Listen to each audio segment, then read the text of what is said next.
ఢిల్లీలో ఉండే మిత్రులు చెప్పాలి ఎండలు ఎలా ఉన్నాయి. ఎందుకు అంటే ఒక బొద్దింక ఢిల్లీ రోడ్ల మీద ఈ ఎండలు తట్టుకోలేక సతమతం అవుతుంది.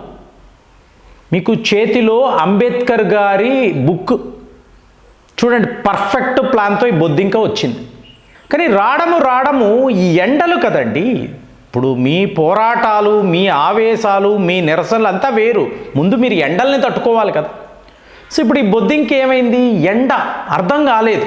సో దిగడము ఒక అంకుల్ వెనక నుంచి విసనకర్ర, చేతిలో ఏంటి అంబేద్కర్ గారి బొమ్మ, ఆయన పుస్తకం. అంటే బడుగు బలహీన వర్గాలు వాళ్ళకి సపోర్టుగా ఈ బొద్దింక నిలబడబోతుంది. ఇది కదండి వీళ్ళు చేసిన ప్రచారం.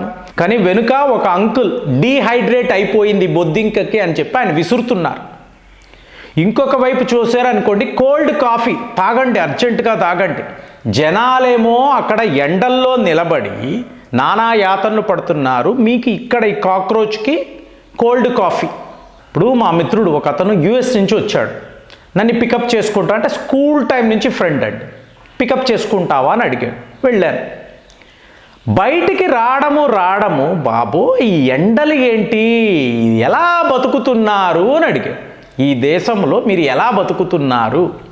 ఇంకా అదే లాస్ట్ అండి, మళ్ళీ జన్మలో వీళ్ళని పికప్ చేసుకోవడమో డ్రాప్ చేయడమో చేయలేదు. అంటే కాళ్లకు చెప్పులు లేకుండా స్కూల్ టైంలో రోడ్ల మీద ఎండల్లో ఆడుకునేవాళ్ళం. ఇవాళ వీళ్ళు అమెరికా వెళ్ళిన తరువాత, అందరినీ అనడం లేదండి, ఎంతోమంది మిత్రులు ఆఫీసులో నన్ను కలుస్తూ ఉంటారు, అంతా బాగానే. కొంతమంది ఏంటంటే మేము అమెరికాలోనే పుట్టి పెరిగాము, ఈ భారత్ అనబడే ఎండలు మండిపోతున్న ఒక దేశానికి వచ్చాము అన్నట్టుగా ఆలోచిస్తారు. వీళ్ళు ఏదో కొన్ని రోజులు అక్కడ ఉంటారు, లేదా చదువుకోవడానికి వెళ్తారు, లేదా ఉద్యోగాలు. కానీ మాట్లాడడం మాత్రం ఇలా ఉంటుంది, బా ఏంటిది. సో ఇవాళ ఈ కాక్రోచ్ కూడా, అభిజిత్ అనబడే కాక్రోచ్ ఏమంటుంది అంటే, ఏంటి ఎండలు, ఈ బ్లడీ ఇండియన్స్ ఏంటి వీళ్ళు, సో వీళ్ళ కోసరమా నేను వచ్చాను. తను ఏమనుకున్నాడు, నాకు మిలియన్స్ ఆఫ్ ఫాలోయర్స్ ఉన్నారు, నేను ఒక్కసారి ఇలాగ ఢిల్లీ ఎయిర్పోర్ట్ దిగాను అంటే వేల మంది అక్కడ ఉంటారు అని అనుకున్నాడు. ఏమండి, మీరు ఒక ఫోన్లోనో మీ సిస్టంలోనో ఐఎమ్ యువర్ ఫాలోయర్ అనడం వేరు, సబ్స్క్రైబ్ చేయడం వేరు. ప్రాక్టికల్గా అక్కడికి వచ్చి ఈ మూమెంట్లో నేను ఉన్నాను అని చెప్పడం. సో ప్లాన్ ఎలా చేశాడు అంటే, అంబేద్కర్ గారి బుక్ని పట్టుకున్నాడు. ఆటోమేటిక్గా మీకు ఈ కార్మికులు, సో వాళ్ళందరూ నాకు సపోర్ట్. అలాగే మీకు ఎస్టాబ్లిష్డ్ పార్టీస్ ఇవి కాదండి, యువత అంతా మీతోనే ఉంటుందని అనుకుంటారని ప్లాన్ ప్రకారం. ఇప్పుడు మీ జాతీయ జెండా కింద పడిపోయిందండి, ఒక నలుగురు వెళ్ళి దాన్ని ఏరుతారు. చూసారా, ఈ ప్రభుత్వము జాతీయ జెండాకి ఇచ్చే విలువను చూడండి. వీళ్ళు పడేసిన క్యాంపెయిన్ అదే జరుగుతుంది.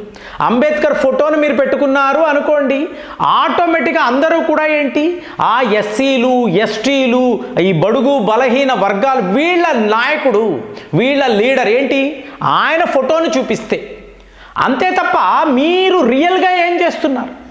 సోషల్ మీడియాలో ఇలాంటి ఒక ప్రొజెక్షన్ ఇది ఇస్తే చాలు. ఇప్పుడు రజనీకాంత్ గారు ఒక ఆటో డ్రైవర్, ఆయన దిగుతున్నారు అనుకోండి, మొత్తము ఆటోలు జనాలు. ఒక ఆటో డ్రైవర్ వస్తే ఇంతంత మంది వస్తారా అండి, జనాలు థియేటర్లో ఓ చప్పట్లు, ఫ్యాన్స్. ఇదంతా ఒక సినిమా అండి, రియల్ కాదు. ప్రజలలో మార్పు తీసుకురావాలి అంటే మీరు గ్రౌండ్ లెవెల్లో వర్క్ చేయాలి. మీరు ఎక్కడో అమెరికా నుంచి వచ్చి, అంటే వీళ్ళందరికీ ఏంటంటే ఈ అరవింద్ కేజ్రీవాల్ ఉన్నారు చూసారా, ఆయనే ఇన్స్పిరేషన్ అండి. లేనిది ఉన్నట్టుగా సృష్టించండి, అసలు విషయాలు అన్నప్పుడు మీరు అందరూ పారిపోండి. సో 200 మంది మాత్రమే వచ్చారు, కానీ ఇతనికి డీహైడ్రేట్ అయిపోయింది. మీకు ఎండలు తట్టుకోలేకపోతున్నాడు ఇతను, అది ప్రాబ్లం. సో వెంటనే కోల్డ్ కాఫీ, అందరూ మీకు ఇలాగ విసనకర్రలు తీసుకువచ్చి, అయ్యా బాబు మీరు ఆ నీడలో ఉండండి, లేదా ఒక ఏసీ ఏర్పాటు చేస్తాము, ఈ ఎండలు మీరు తట్టుకోలేరు, కమిలిపోతారు, మీరు ఎందుకు పాపం ఈ నిరసనలు చేయడం. దీనికేంటి సోనం వాంచుక్, ఆయన ఏమంటారు, ఈయన వస్తాడు, ఎవరైనా ఆపితే నేను వారాల పాటు నిరసనలు తెలుపుతాను, ఒక గ్రేట్ లీడర్. ఏంటో తెలియదండి, నేను అందుకే బొద్దింక అంటున్నాను. ఈ బొద్దింకకి ఢిల్లీ ఎండలు తట్టుకోలేని పరిస్థితి. అలాంటిది వాళ్ళందరూ అంటే ఏ లెవెల్లో వీళ్ళు క్యాంపెయిన్ చేస్తున్నారో చూడండి. అక్కడ వచ్చిన వాళ్ళు 200 మంది, ఇందులో పోలీసులే దగ్గర దగ్గర 60-70 మంది ఉన్నారు. కామ్గా ఉన్నారండి, ఏ గొడవలు లేవు. మీడియా వాళ్ళు ఒక 50-60 మంది. సో ఇతని ఫాలోయర్స్ అనిన వాళ్ళు మ్యాక్సిమం టు మ్యాక్సిమం 100 మంది ఉంటారు. అందులో ఒక స్టూడెంట్, నువ్వు ఎందుకు వచ్చావు అంటే, మీకు ఆ స్టూడెంట్ ఏంటంటే, ఇజ్రాయెల్కిను అమెరికాకు మధ్య యుద్ధం జరుగుతుంది కదా. మీడియా వాడికి అర్థం కాదు, ఇజ్రాయెల్కి అమెరికాకు మధ్య యుద్ధం ఏంట్రా? అవును జరుగుతుంది కదా, సో దాని నిరసన తెలపడానికి ఇక్కడికి వచ్చాను. బాగుందా అండి? ఒక అమ్మాయి ఇంత బట్ట, అసలు ఈ అమ్మాయి ఏ స్కూల్లో చదువుతుందో, ఏ కాలేజీలో చదువుతుందో, ఇంత బట్టలండి వేసుకొచ్చి స్వతంత్రము కోసం ఇక్కడ. ఏం స్వతంత్రం అమ్మ? టీనేజ్ అమ్మాయికి ఏంటండి స్వతంత్రం? ఇంత బట్టలు వేసుకోవడం స్వతంత్రమా? ఇలాంటి వాళ్ళు వచ్చి మేము ఈ మూమెంట్లో ఉన్నాము. మూమెంటే అక్కడ లేదు, ఇది ఫ్లాప్ షో.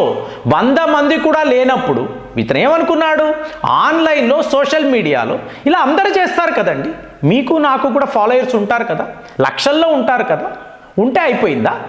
మనం ఒక సోషల్ మూమెంట్ తేగలమా?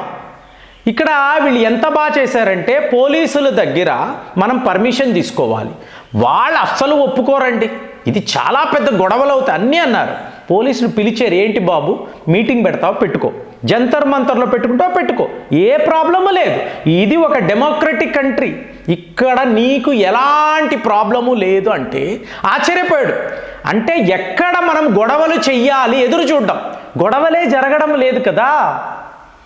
సో వీళ్ళు ఒకటి ఊహించారు, నేను వస్తున్నా, మావాడు మా హీరో వస్తున్నాడు, గుంటూరు మిర్చి వస్తున్నాడు, ఇలాగా ఈ లెవెల్లో హడావిడి చేశారు.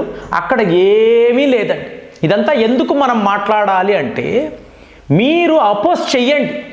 ఇప్పుడు ధరలు పెరిగాయి, లేదు పెట్రోల్ ధరలు పెరిగాయి, ఇన్ఫ్లేషన్ చెప్పండి, మార్కెట్ అని, షేర్ మార్కెట్ అని ఏమైనా మాట్లాడవచ్చు. మోదీ గారి పాలన అస్సలు బాగాలేదంటే చెప్పొచ్చు. మీరు ప్రజాస్వామ్య వ్యవస్థలో మీకు ఫ్రీడమ్ ఆఫ్ ఎక్స్ప్రెషన్ ఇవ్వబడుతుంది, ఎలాగైనా మాట్లాడు. కానీ దేశ ద్రోహము చెయ్యకూడదండి. దేశానికి వ్యతిరేకంగా ఏంటి, స్వయాన ఇందిరాగాంధీ గారి లాంటి వాళ్ళు కూడా నేను ఏమైనా మాట్లాడతాను, ఏమైనా చేస్తాను, కానీ నా దేశానికి వ్యతిరేకంగా ఇక్కడ మాట్లాడలేనని యూరోప్లో ఆవిడ చెప్పారు. చూడండి, అలాంటి వాళ్ళు కూడా, అలాంటి ఒక డిక్టేటర్ లాంటి వాళ్ళు కూడా ఎక్కడో అక్కడ కొంత దేశభక్తి ఉంది, దేశం గురించి ఆలోచించారు. కానీ ఇవాళ ట్రెండ్ ఏంటి, ఎక్కడికి వెళ్ళినా ఈ భారతదేశం ఇలాగేనండి, ఈ మోదీ ఇలాగే, అమిత్ షా వీళ్ళందరూ చాలా దారుణంగా ఉన్నారు, అసలు మొత్తము ప్రజాస్వామ్య వ్యవస్థనే పాడు చేస్తున్నారు. ఇలాంటి క్యాంపెయిన్ పట్టుకొని నువ్వు ఎక్కడ నుంచో ఎగురుకుంటూ వచ్చి ఇక్కడ భారతీయులు నిన్ను ఆదరించేస్తారు. మోదీకి వ్యతిరేకంగా, అమిత్ షాకి వ్యతిరేకంగా పెద్ద పెద్ద పోరాటాలు. సో ఇప్పుడు ఈ పోరాటం ఒక పెద్ద మూమెంట్గా మారుతుంది, కాక్రోచెస్ అంతా ఎక్కడికక్కడ బయటికి వస్తాయి. ఇవన్నీ వీళ్ళు ఆలోచించారు, వీళ్ళు కామ్గా ఉన్నారు, పోలీసులు ఏమీ చెయ్యలేదు. మీకు అట్టర్ ఫ్లాప్ అయ్యింది. ఎందుకంటే ముందు ఢిల్లీ ఎండలనే ఈ యువకుడు తట్టుకోలేకపోయాడు. తరువాత కదా రోడ్ల మీదకి వెళ్ళి నువ్వు పోరాటాలు చేస్తావు. నీకు కోల్డ్ కాఫీ కావాలి, విసిరేవాళ్ళు కావాలి, ఏసీలు కావాలి.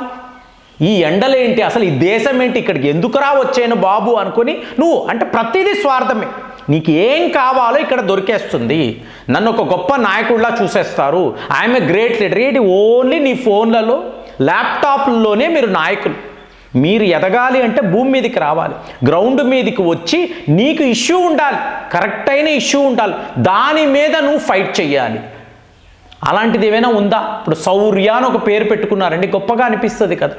భగత్ సింగ్ అని పేరు పెట్టుకున్నారు, ఎలాంటి ఇన్స్పిరేషన్. సుభాష్ చంద్రబోస్ అని మీకు పేరు పెడితే మీలో ఎలా ఉంటుంది ఆ ఫీలింగ్? అదే కాక్రోచ్ అని పెట్టుకున్నారు అనుకోండి, బొద్దింక అని పెట్టుకున్నారు అనుకోండి, మీ యొక్క మూమెంట్ ఏంటి?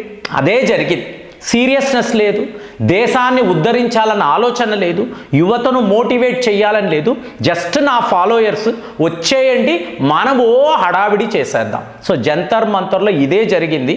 మరి ఈ ఫ్లాప్ షోని మీరు ఎలా చూస్తున్నారు? ఈ బొద్దింకను మీరు ఎలా చూస్తున్నారు? కామెంట్స్లో రాయండి. మళ్ళీ వచ్చే వీడియోలో కలుద్దాం. జై హింద్.